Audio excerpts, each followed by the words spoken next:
हे मेरे नाथ, मैं आपको भूलूं नहीं। हे मेरे प्रभु, मैं आपको भूलूं नहीं। हे मेरे स्वामिन, मैं आपको भूलूं नहीं। श्रीमन्नारायण नारायण नारायण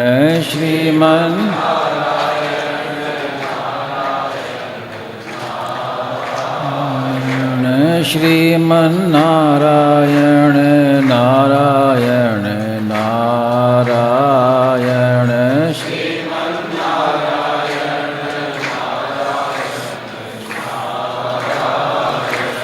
श्रीमन्नारायण नारायण नारायण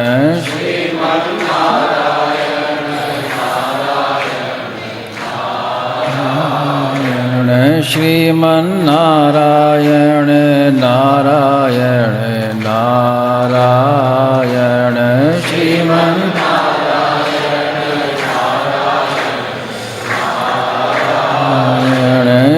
श्रीमन्नारायण नारायण नारायण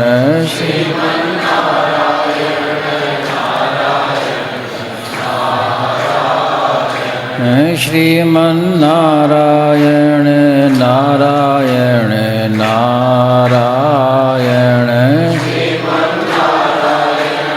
नारायण श्रीमन्नारायण नारायण नारायण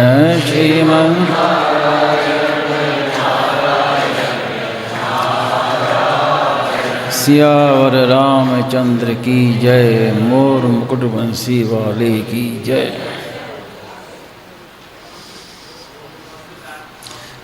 श्री स्वामी जी महाराज ने अभी भी प्रवचन में यही विशेष जोर दिया कि हर समय जागृति रहे, सावधानी रहे कि हम यहाँ रहने वाले नहीं हैं। ये कोई मामूली बात नहीं है। जिसके मन में ये जागृति है कि मैं यहाँ रहने वाला नहीं हूँ, तो वो भोग नहीं भोग सकेगा, क्योंकि अपने को स्थायी माने बिना भोग ही नहीं सकते। स्थायी मान कर ये भोग भोगा जाता है।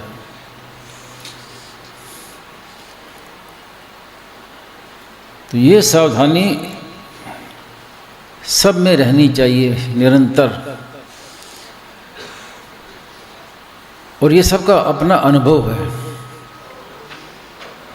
देखिए, जो वास्तविक सत्संग है उसमें वही बात बताई जाती है जो वास्तव में है। नया कुछ नहीं बनाया जाता। जो वास्तव में है उसी को हमें मानना है, उसी को स्वीकार करना है। इतनी बात है।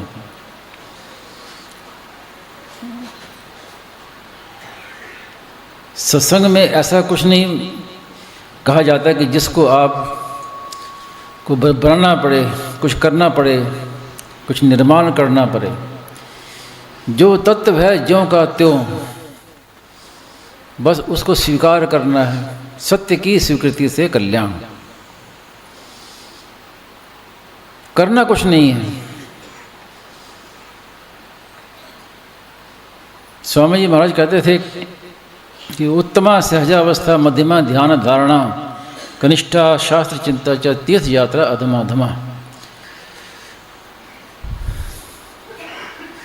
तो मैंने पूछा कि तीर्थ यात्रा को अधम से अधम क्यों कहा गया? तो स्वामी महाराज ने कहा कि इस श्लोक में जो छिपी खास बात यह है कि जिस साधन में जितनी क्रिया ज़्यादा होगी उतने वो साधन घटिया होगा, और जितनी क्रिया कम होगी उतने वो साधन बढ़िया होगा। उत्तमा सहजावस्था, उसमें कोई क्रिया है ही नहीं। मध्यमा ध्यान धारणा, थोड़ी क्रिया आ गई। कनिष्ठा शास्त्र चिंता, उसमें और क्रिया आ गई। और तीर्थ यात्रा में तो क्रिया ही क्रिया है। यहाँ जाना है, उधर दर्शन करना है, उस मंदिर में जाना है, वहाँ स्नान करना है, क्रिया ही क्रिया। तो असली साधना वो है जो करना ना पड़े। जो नाम जप करते हैं, साधना करते हैं, जब तक करना होने में ना बदल जाए तब तक वो बढ़िया नहीं माना जाएगा साधन। साधन बढ़िया वो है जो हो, अपने आप होने लगे, करना ना पड़े। नाम जब करना ना पड़े, होने लगे। आप कोई कहे कि ये तो बड़ा मुश्किल काम है, कठिन काम है, करते करते पता नहीं कब करना होने में बदलेगा। कठिन काम नहीं है। आरंभ में ही ये मान ले, धारणा कर ले कि मैं नाम जब कर नहीं रहा हूँ, भगवान की कृपा से हो रहा है। आरंभ में ही मान ले। भले आप कर रहे हैं साधन, लेकिन भीतर में ये अभिमान नहीं रहे कि मैं कर रहा हूँ, ये माने भगवान की कृपा से हो रहा है। तो सब साधन बड़े सुगम हो जाएंगे।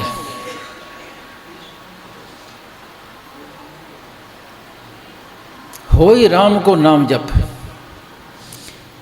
गोस्वामी जी ने कहा है कि भगवान के नाम का जप करो, बिगड़ी जन्म अनेक की सुधरे अब ही आज। अभी इसी समय संसार बंधन से मुक्ति हो जाए। कैसे? हो ही राम को नाम जप। तो इसमें नाम जप से भी ज़्यादा महिमा होने की है, भगवान का होना। मैं भगवान का हूँ, भगवान मेरे हैं, इसकी महिमा ज़्यादा है। मैं भगवान को हूँ, भगवान मेरे हैं, और भगवान की कृपा से मेरे से साधन हो रहा है। मैं कर नहीं रहा हूँ, उनकी कृपा से हो रहा है। तो देखिए कितना साधन सुगम हो जाएगा, कितनी प्रगति हो जाएगी, कितनी उन्नति हो जाएगी साधना में। नहीं तो वर्षों तक साधन करते रहो, क्रिया करते रहो। इसलिए स्वामी जी महाराज ने एक नया आविष्कार किया, कर्ण निरपेक्ष साधन। तो कर्ण निरपेक्ष साधन क्या है?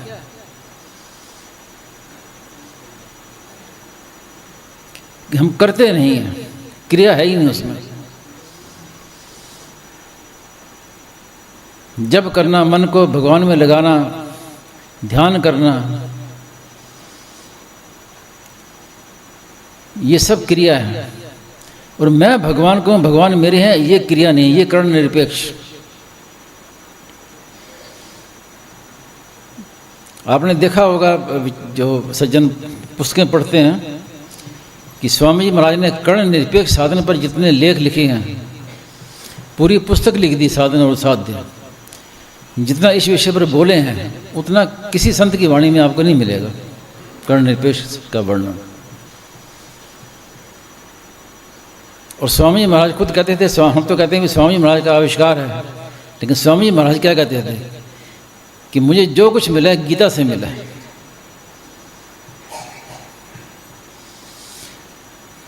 कर्ण निरपेक्ष साधन पर जो स्वामी जी की प्रसिद्ध पुस्तक है साधन और साध्य, जिसमें लिखा है कि कर्ण निरपेक्ष, कर्ण सापेक्ष साधन होता है और कर्ण रहित साध्य होता है। तो उसमें स्वामी जी महाराज ने बड़े स्पष्ट शब्दों में लिखा है कि कर्ण निरपेक्ष साधन गीता की एक महान देन है। ये गीता की देन है, कर्ण निरपेक्ष। इसको समझ ले तो कितना सुगम। करना कुछ है ही नहीं। अब इससे क्या है कि कई समझ बैठते हैं कि हमें क्रिया छोड़ देते हैं, साधन नहीं करेंगे, नाम जप नहीं करेंगे, ये तो करना है, नाम जप नहीं करेंगे, क्रिया छोड़ देंगे और कहेंगे नहीं स्वामी जी महाराज तो करने के लिए मना करते थे। अब उन मूर्खों से कोई पूछे कि भी तुम क्रिया कोई छोड़ सकता है क्या? तुमने भोजन करना छोड़ दिया? भोजन करना नहीं छोड़ा। नींद लेना छोड़ दिया? विश्राम करना छोड़ दिया? नहीं छोड़ा। तो फिर साधन को छोड़ दिया? फिर साधन में क्या गड़बड़ की थी? तो उसको समझना चाहिए। और ऐसे लोग जो है बड़ी लोगों का बड़ा अहित करते हैं, नुकसान करते हैं। स्वामी जी महाराज कहते थे कि करना है, रात दिन करना है, खाली बैठना ही नहीं है, रात और दिन करना है। लेकिन अपने लिए नहीं करना, ये है। कुछ नहीं करने का मतलब है अपने लिए कुछ नहीं करना। जो कुछ करना है संसार के, दूसरों के हित के लिए, अपने लिए कुछ नहीं करना। इस ये तात्पर्य न करने का, क्योंकि क्रिया रहित कोई मनुष्य क्षण भर भी, गीता में लिखा ना, क्षण भर भी मनुष्य क्रिया किए बिना रह नहीं सकता। तो सब कुछ करते हुए भी दूसरों के लिए भीतर में वृत्ति ये रहे कि मैं कुछ नहीं करता हूँ, ये भगवान की कृपा से हो रहा है। नैव किंचित करोमीति, और नैव किंचित करोमीति यही जीवन मुक्ति है।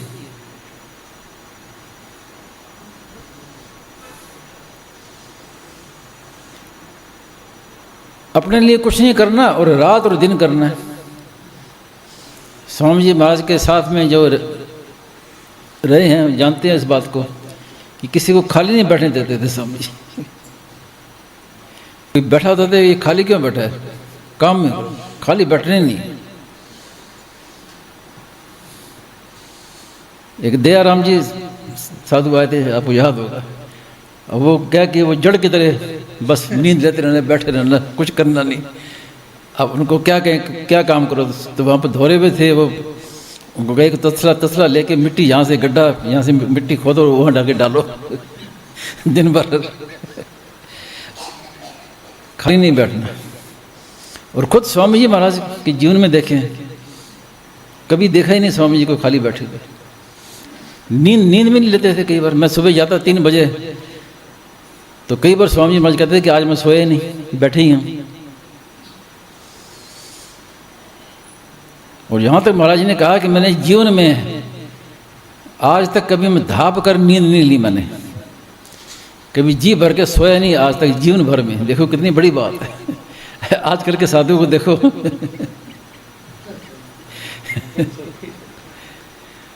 महाराज ने कहा कि जीवन भर में कभी जी भर के धाप के सोया नहीं मैंने, भाग्य में नींद लिखी नहीं है।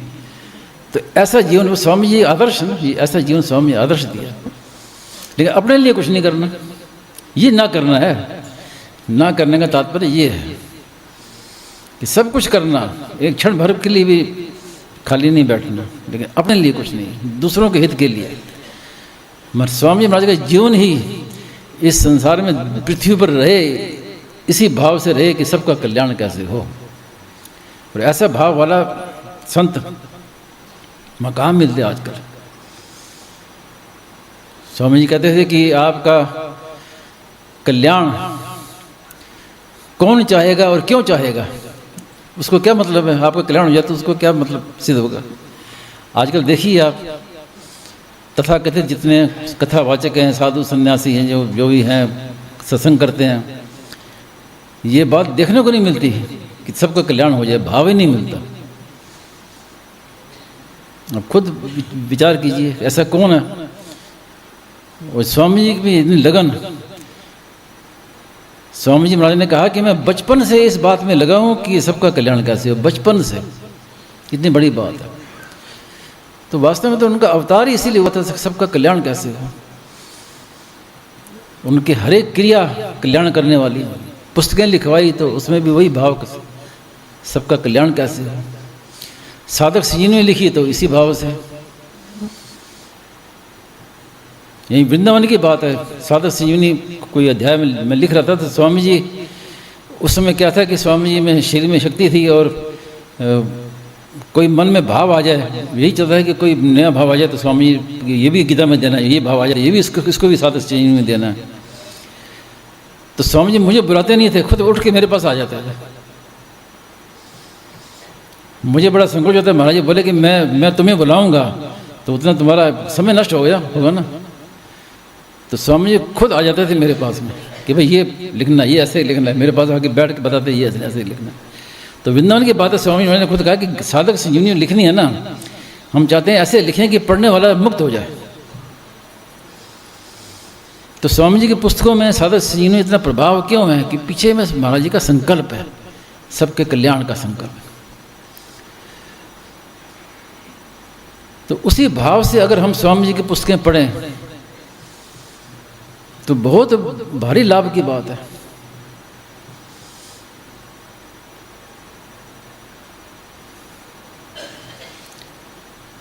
चुप साधन को लेके कई लोग बैठ जाते हैं आजकल, बहुत लोग हैं इसी भ्रम में। चुप साधन को समझा नहीं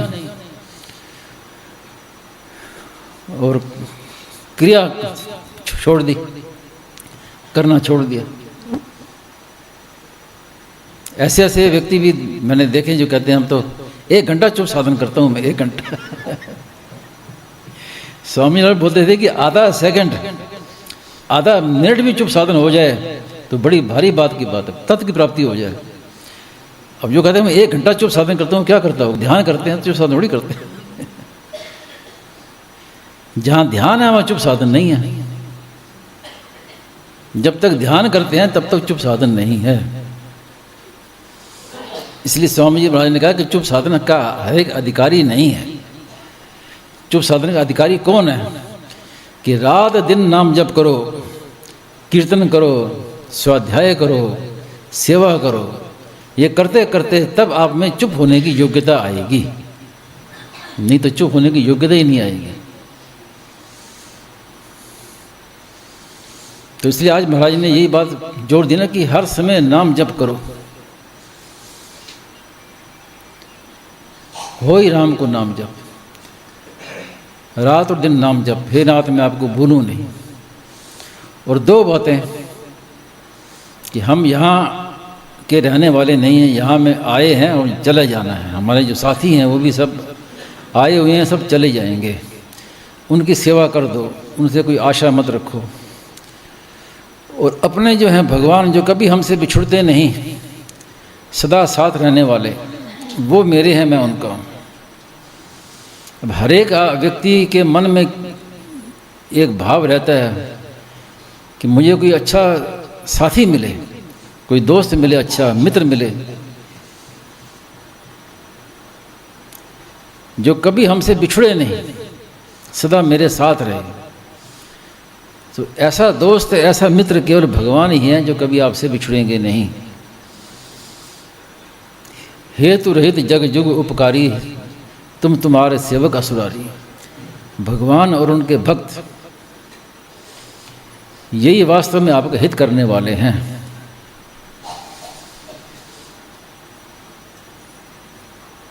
जैसे कोई यात्री होता है ना, जहाँ से जा रहे हैं, किसी स्थान पर यात्रा कर रहे हैं, ट्रेन में बैठे हैं, रास्ते में स्टेशन आता है, उसमें उतर भी जाते हैं, कहीं रुकना पड़ता है तो धर्मशाला में ठहर भी जाते हैं, लेकिन यात्री रहेंगे, यात्री हैं, यात्री ही। धर्मशाला में ठहरे हैं, कमरा बढ़िया मिला हुआ है, नींद बढ़िया आ रही है, फिर भी यात्री। तो ऐसे सभी यात्री हैं, चाहे आप यहाँ रहें, राम सेवा आश्रम में रहें, चाहे अपने घर में, जिनको आप घर अपना मानते हैं, वहाँ रहें, हैं यात्री। यात्रा आपकी चल रही है, इस यात्रा को बढ़िया से बढ़िया बनाना है। और कभी भरोसा नहीं है जीवन का, कब शरीर चला जाए, कब परिस्थिति बदल जाए। संसार में कई जगह युद्ध हो रहे हैं, कब किसके ऊपर बम गिर जाए कोई पता नहीं है, कोई पता नहीं है। जहाँ पर लोग बड़ी शांति से रह रहे थे, वहाँ आप देखो क्या हाल है। दुबई, एक ने कहा कि दुबई लोग किस लिए जाते हैं? कि सुख भोगने के लिए, आराम करने के लिए, कि टैक्स से बचने के लिए, कि टैक्स नहीं देना पड़ेगा। टैक्स से बचने के लिए यहाँ से दुबई जाते हैं, लेकिन बम से बचने के लिए फिर भारत वापस आते हैं। अब बम गिर रहे हैं। तो संसार तो ऐसे ही है, यहाँ कोई सुख नहीं मिलेगा, यहाँ तो बस देना ही देना है। तो खास बात आप पकड़ लीजिए, बस पहली बात तो स्वीकार कर लें कि मैं संसार का नहीं हूँ, संसार मेरा नहीं है। या और सरल शब्दों में कहें कि जो एक दिन हमसे बिछुड़ जाएगा, सदा मेरे साथ नहीं रहेगा, वो मेरा नहीं है, मैं उसका नहीं हूँ। और भगवान मेरे हैं, मैं भगवान का हूँ। मेरे तो गिरधर गोपाल दूसरों न कोई। ये सभी शास्त्रों का सार आ गया, सभी सत्संग का सार आ गया। और इसको आप पकड़ लें तो आपका सत्संग भी सफल हो गया। बातें तो बहुत बड़ी बड़ी हैं, कितने शास्त्र हैं, कितने ग्रंथ हैं, जिंदगी भर पढ़ते रहो, जिंदगी भर सुनते रहो, लेकिन कल्याण की बातें बस थोड़ी इतनी है। कल्याण की बात, कल्याण की बात लंबी चौड़ी नहीं है। नारायण नारायण नारायण। किसी का कोई प्रश्न जिज्ञासा हो तो, नहीं तो फिर समाप्ति करें।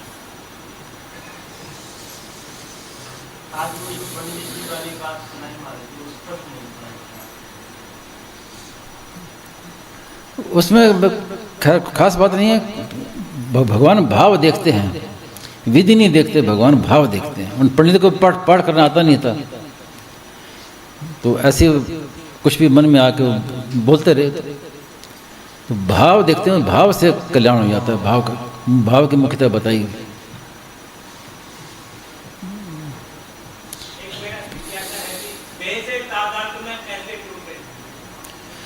देह से तादाद में कैसे टूटे, ये प्रश्न है। और वास्तविक बात यह कि देह से हमारा तादाद में है ही नहीं, हमने माना हुआ है। आप बताइए, जब आपने जब जन्म लिया, शरीर भी आपके साथ था नहीं। शरीर जब जन्म लिया, उसके बाद फिर आप बालक हुए, बालक के बाद फिर धीरे धीरे अवस्था बढ़ी आपकी, फिर आपने देह को मैं और मेरा मानना शुरू कर दिया। तो देह पहले था क्या? पहले कभी साथ था ही नहीं। हम तो हमने इस जहाँ जन्म लिया था हमें देह मिला, तो देह के तादाद में तो हमने स्वीकार किया हुआ है, वास्तव में तादाद में तो है ही नहीं। अब आपसे कोई पूछे कि आप का शरीर था बचपन में कैसा था, जवानी हुई उसमें आपका शरीर कैसा था, आप फोटो देखिए अपनी जवानी की, और फिर वृद्धावस्था आ गई उसमें देखो शरीर कैसा था, तो पूरा शरीर बदल गया ना, सब कुछ बदल गया। वैज्ञानिक कहते हैं कि 9 वर्षों में शरीर का कण कण बदल जाता है। ना वो शरीर रहा, ना वो मन बुद्धि रहे, ना वो परिस्थिति रही, ना वो अवस्था रही, सब कुछ बदल गया। लेकिन फिर भी आपके भीतर में ये भाव रहता है कि मैं तो वही हूँ। आप ये अनुभव करते हैं कि मैं बदल गया। शरीर के बदलने का अनुभव आपको है, लेकिन अपने बदलने का अनुभव कभी किसी को हुआ ही नहीं। बचपन की फोटो कोई आपको दिखाए, उसमें कैसा शरीर था, लेकिन आप क्या कहेंगे? हाँ मेरी फोटो है, मैं वही हूँ। तो मैं वही हूँ ये नहीं बदला। तो जो मैं वही हूँ, इसमें तादाद में कहाँ है देह का तादाद में? तो देह को आपने पकड़ा है, वास्तव में देह ने आपको नहीं पकड़ा। तादाद में वास्तव में है ही नहीं। जो क्षण भर भी हमारे साथ रहा नहीं, निरंतर बदलता रहा, वो अपना कैसे रहा? अपना हो ही नहीं सकता। तो हमने पकड़ा हुआ है देह को। तो स्वीकार कर लीजिए कि मैं देह नहीं हूँ, इसमें क्या बड़ी बात है? मैं वही हूँ, इसको पकड़ लीजिए बस। शरीर बदल गया, सब कुछ बदल गया, मैं वही हूँ। तो मैं वही हूँ, इसमें कोई तादाद में नहीं है। ये सत्ता मात्र। हमारा स्वरूप क्या है? सत्ता मात्र। उस सत्ता के साथ में कोई वस्तु रहती नहीं है संसार की, सब कुछ बदल रहा है। तो इसको आप विचार पूर्वक समझिए, तो बड़ी कठिन काम नहीं, बहुत सुगम चीज़ है, सुगम बात। महाराज जी जो सावधानी की बात कहते हैं, तो यही सावधानी रखनी है कि ये मैं नहीं हूं। हाँ, सावधानी, हर विषय में सावधानी। जो आपने सुना, हर विषय में सावधानी। जो सुना है सत्संग में, जिसको स्वीकार किया, उसमें स्थिर रहना। सावधानी क्या है कि हम उसमें स्थिर रहें। हम क्या कि पकड़ सुनते हैं फिर छोड़ देते हैं, सुनते हैं फिर छोड़ देते हैं, सुनते हैं फिर छोड़ देते हैं, ये असावधानी है। और जहाँ पकड़ लिया, जैसे अभी कहा मैं वही हूँ, इसको पकड़ लें, इस पर स्थिर रहें कि मैं वही हूँ, सब कुछ बदल गया, तो ये सावधानी है। साधना अवसर में देखें कि नाम जब नहीं छूटे, ये सावधानी है। मैं भगवान को, भगवान मेरे हैं, दूसरा कोई मेरा नहीं है, ये सावधानी रखनी है, ये सावधानी है। मैं वही हूँ और ये मैं नहीं हूँ, एक ही बात है, एक ही बात है। अधिकार की बात है, जो आपको सुगम लगे। मैं वही हूँ, ये विचार मार्ग है। मैं भगवान को, भगवान मेरे हैं, ये विश्वास मार्ग है। मेरे तो गिरधर गोपाल, दूसरों ने कोई दो भाग हैं। मेरे तो गिरधर गोपाल ये विश्वास मार्ग है, दूसरों ने कोई ये विचार मार्ग है। दूसरी भाषा में कहें कि ये भक्ति योग है। मैं भगवान को, मेरे तो गिरधर गोपाल भक्ति है, दूसरों ने कोई ये ज्ञान है, विवेक है। तो जिसको आपको शुभ लगे, संसार छूटेगा तो परमात्मा मिल जाएंगे, परमात्मा छूट गए तो संसार छूटेगा तो परमात्मा मिल जाएंगे, परमात्मा को पकड़ लिया तो संसार छूट जाएगा। मेरे तो गिरधर गोपाल को पक्का रहेंगे तो संसार अपना छूट जाएगा। दूसरों ने कोई पकड़ मान लें तो भगवान प्राप्त हो जाएंगे। दोनों का परिणाम एक ही है, चाहे भगवान को पकड़ो चाहे संसार को छोड़ो, दोनों का परिणाम एक ही है। जैसे स्वामी जी महाराज ने उदाहरण दिया ना, चाकू है वो खरबूजे पर गिरे, चाहे खरबूजा चाकू पर गिरे, कटना तो खरबूजे को ही।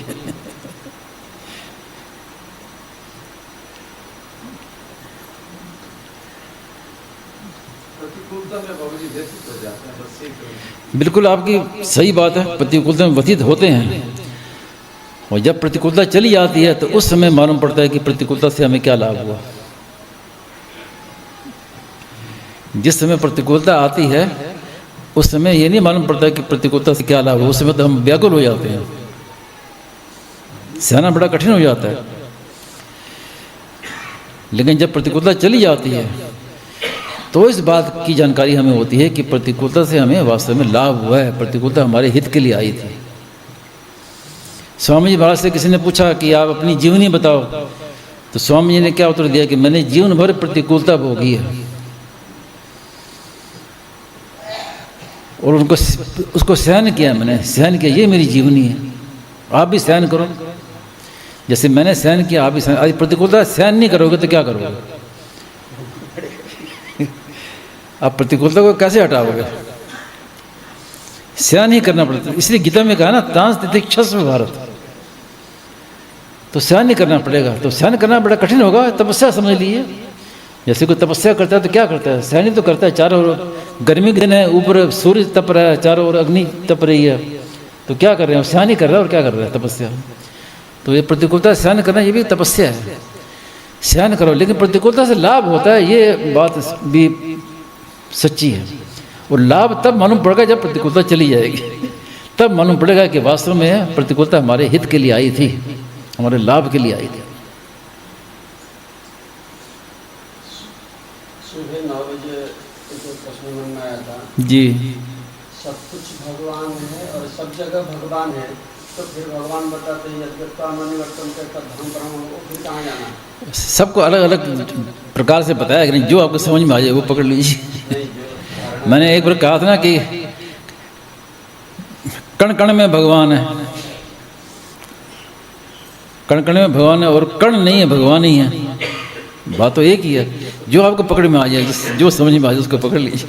भगवान बताए यद्यत्वामनिवर्तन। हाँ, तो उनके लिए दृष्टि में जो ये जानते हैं, ये मानते हैं कि भगवान का कोई धाम है, उनको उन पर उनकी श्रद्धा विश्वास है, उनके मन में इच्छा है कि मैं भगवान के साथ रहूं, लीला करूं, उनके सखा बन के रहूं, उनके लिए वो धाम है।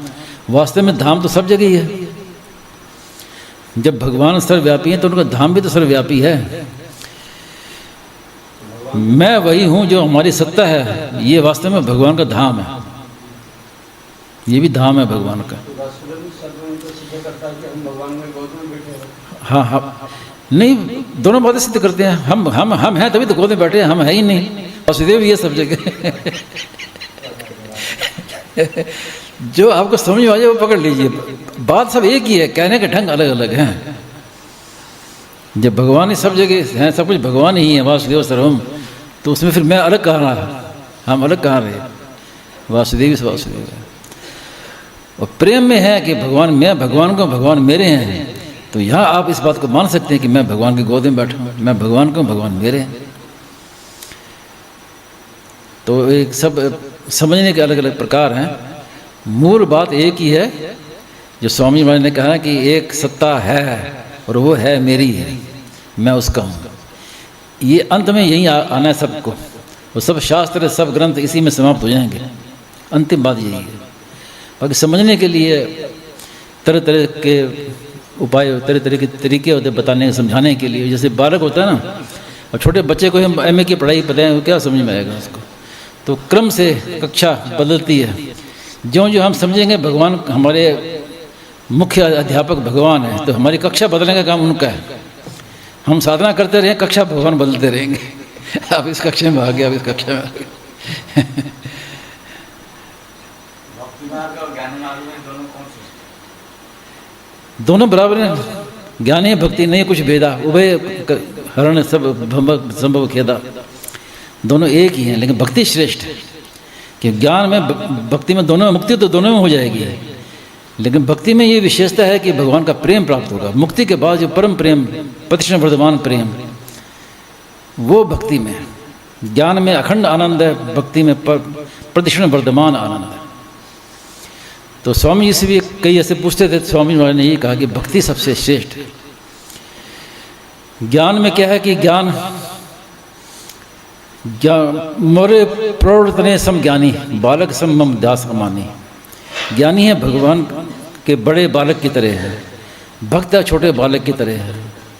तो आपको अब क्या अच्छा लगता है, बड़ा बालक बनना अच्छा लगता है कि छोटा बालक बनना अच्छा लगता है? बड़े बालक के होगे तो जिम्मेवारी आपके ऊपर आएगी, और छोटा बालक होगा तो अपनी कोई जिम्मेवारी नहीं, माँ संभाले। वो खेल कूद के आ रहा है, कीचड़ से भरे कपड़े हैं मैले कुचाले, जाके माँ की गोद में बैठ जाएगा। अब स्नान कराए तो माँ का काम है, माँ स्नान कराएगी, कपड़े बदलेगा, सब माँ का काम है। और बड़ा बालक आ जाए तो माँ डांटेगी, जाओ नहा के आओ जाके। तो गीता में क्या कहा भगवान ने ज्ञानी के लिए? कहा कि उद्धरेद आत्मनात्मानम, अपना उद्धार अपने आप करो, ये ज्ञान मार्ग की बात है। और भक्त के लिए क्या कहा? तेषाम हम समुद्रता मृत्यु संसार सागर, मैं उद्धार करता हूँ। तो और सबसे सुगम इस समय तो विशेष रूप से भक्ति की आवश्यकता है। स्वामी महाराज ने यहाँ तक कहा है कि इस समय भगवान भक्ति का प्रचार चाहते हैं, भगवान चाहते हैं भक्ति का प्रचार हो, क्योंकि ज्ञान मार्ग में आपको विकारों से रहित होना पड़ेगा,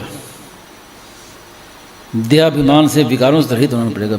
भक्ति में हम जैसे भी हैं भगवान के हैं, जो हम भले बुरे तोते रहे तो कितना सुगम है। कामना ममता के रहते हुए ज्ञान मार्ग चलेगा नहीं, लेकिन भक्ति मार्ग चल सकता है। अकामा सर्व कामो व मोक्ष काम उदार दी, कामना के रहते हुए भी आप भक्ति में चल सकते हैं, लेकिन ज्ञान मार्ग नहीं चल सकता।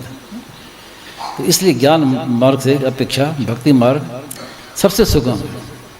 और स्वामी जी की अगर पुस्तकों में देखें तो स्वामी जी ने जितना भक्ति को सुगम बताया, ज्ञान को भी सुगम ही बताया। महाराज ने कठिन नहीं बताया।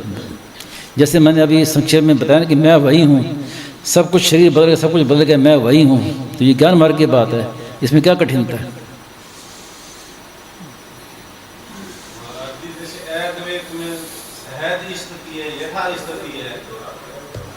सदा स्वरूप है, ये ध्यान है या चुपचाप है? सहज स्थिति, यथा स्थिति, अद्वैत स्थिति, ये ध्यान है, ध्यान है, ध्यान। स्थिति रहेगी नहीं, फिर स्थित होने वाला भी नहीं रहेगा, स्थिति नहीं रहेगी। ज्यों का तुम है, ज्यों का तुम है, उसमें ना कोई स्थिति है ना कोई स्थित होने वाला है।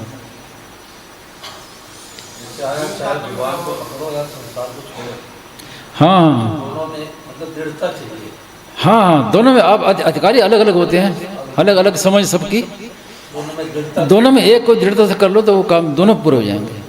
चाहे दृढ़ता से भगवान को मान लो, मेरे तो दृढ़ता के बाद दूसरा ना कोई, केवल भगवान ही मेरे हैं, इसको दृढ़ता से मान लो। चाहे जो मिला हर विष्णु वाला वो मेरा नहीं है, इसको मान लो, दृढ़ता चाहिए, परिणाम एक ही है।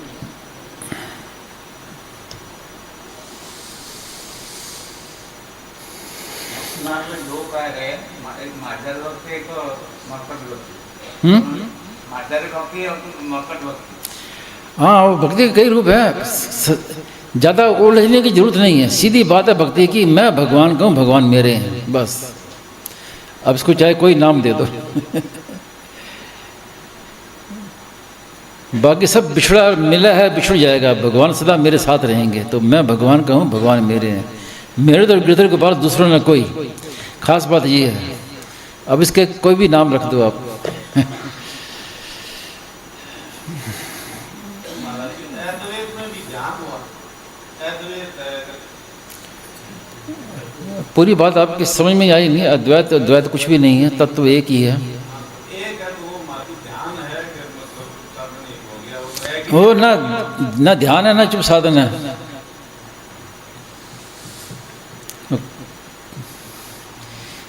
केवल विचार है बस,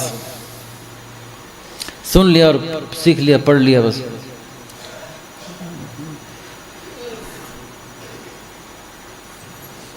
चुप साधन तो है जो कि मैं वही हूँ, अपनी सत्ता, इसमें आधा सेकंड भी अगर टिक जाए कोई तो बड़ा लाभ है, आधा मिनट टिक जाए तो बहुत बड़ी बात है।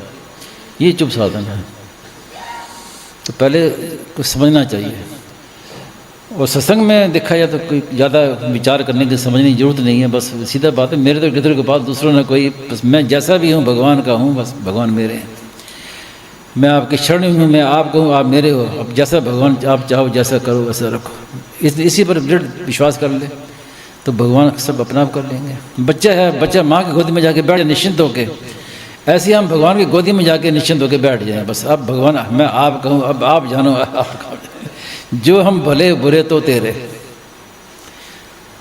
तो सबसे बढ़िया सुगम बात है। सुख साधन में कहाँ पे टिक जाए साधन? जी कहाँ टिके साधन सुख साधन में? टिकना है ही नहीं, है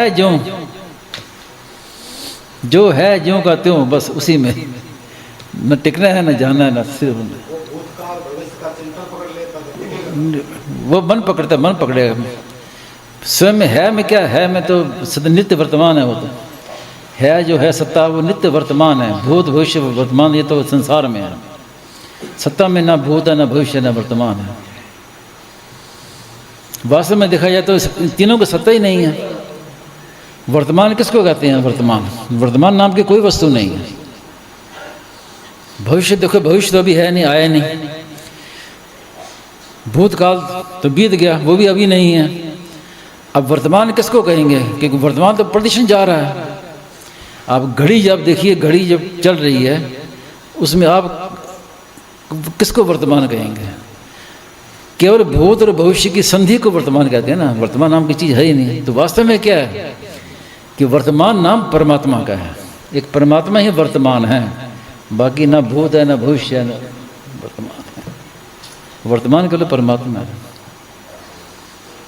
भूत और भविष्य का चिंतन साधक नहीं छोड़ पाता, ये दिक्कत है। उससे संबंध चिंतन करने तो मन को छोड़ दो, चिंतन होता रहे। मैं वही हूँ, अपने सत्ता मात्र में टिका रहे बस। चिंतन साधक नहीं करता, चिंतन उसका मन करता है। उस साथ में हम मिल जाते हैं, उसके साथ में। हाँ उसका जो प्रभाव पड़ता है, हाँ, मिल जाते हैं। तो यही सावधानी क्या करनी है, यही सावधानी रखनी है।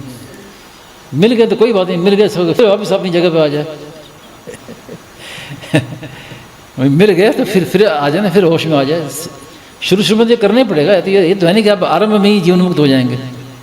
ये तो अभ्यास कुछ साधन करनी पड़ेगी। भविष्य का चिंतन होता है, वो भी तो हमारी दृष्टि में तो आता है तुम्हारा। हाँ, दृष्टि में आता है, दिखाई देता रहे, लेकिन अपने में सिद्ध रहे कि मेरे में ना भूत है ना भविष्य। वो मैंने कई बार कहा है कि आज तक स्वयं ने संसार को कभी देखा ही नहीं। संसार को आज तक कभी स्वयं ने देखा ही नहीं है। संसार को संसार ही दिखता है। हम इंद्रिया मन बुद्धि आंखों से संसार देखते हैं, तो ये इंद्रिया मन बुद्धि किसकी हैं? ये भी संसार की हैं। स्वयं ने कभी संसार को देखा है? स्वयं में कभी शक्ति है संसार में शक्ति नहीं कि स्वयं के आगे प्रकट हो जाए वो। तो स्वयं ने कभी संसार को देखा ही नहीं। हम मिल जाते हैं, ये खास बात है। इसलिए स्वामी जी महाराज कई बार कहते हैं कि तत्व ज्यों का त्यों है। दौड़ थकिया धोखा मिटिया वस्तु ठोर की ठोर। तत्व ज्यों का त्यों है, बस उसमें अब करना कुछ नहीं है। ये सब से आप अपना संबंध छोड़ दीजिए। मन जा रहा तो मन जाने दीजिए। मन संसार का अंश है तो संसार में जाएगा, तो मन के संसार में चला गया। प्रकृति का अंश प्रकृति में जा रहा है, मैं स्वयं भगवान में हूँ। इतने तो पकड़नी बात क्या। परमात्मा का अंश परमात्मा में सदा स्थित है और प्रकृति का अंश सदा प्रकृति में स्थित है। यही जीवन मुक्ति है, इसको पकड़ लो बस। नारायण नारायण नारायण नारायण।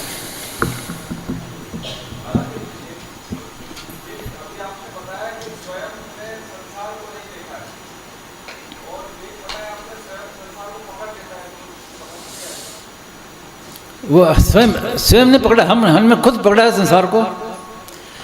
हम संसार को सत्ता, हाँ स्वयं ने संसार को देखा ही नहीं है, लेकिन हमने शरीर के साथ एकता कर ली ना, तादात्म्य कर लिया, मैं मेरापन कर लिया, तब हम संसार में फंसते हैं।